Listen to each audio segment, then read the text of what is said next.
तामिळनाडूचा सत्तेचा तिढा सुटणार, 3 पक्षांचा विजयच्या टीव्हीकेला पाठिंबा, विजय थलपतीच्या सत्तेचा मार्ग मोकळा।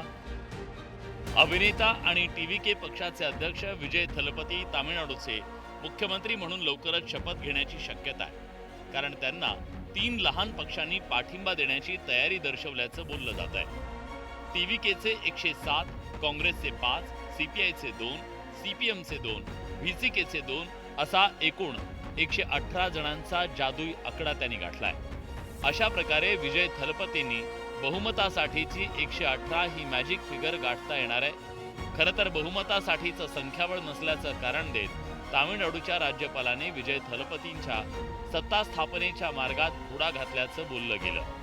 2014 मध्ये भारतीय जनता पक्षाकडे बहुमत नव्हतं, देवेंद्रजींचं सरकार आलं त्यावेळेस ती सिंगल लार्जेस्ट पार्टी होती।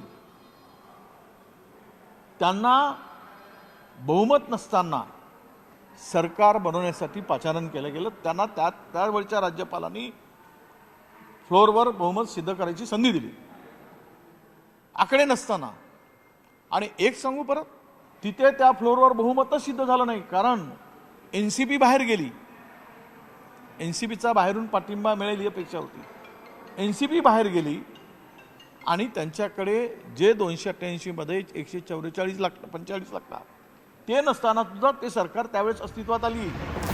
तामिळनाडू विधानसभा निवडणुकीच्या निकालानंतर अभिनेता विजय थलपती सत्ता समीकरण कसं जुळवणार याविषयी अनेक तर्कवितर्क लावले जात होते, कारण विजय यांच्या पक्षाला 11 आमदारांच्या पाठिंब्याची गरज होती।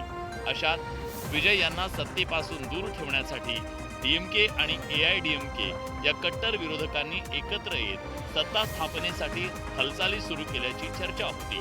त्यामुळे विजय थलपतींना सर्व आमदारांसह राजीनामा देण्याची तयारी केल्याचं बोललं गेलं।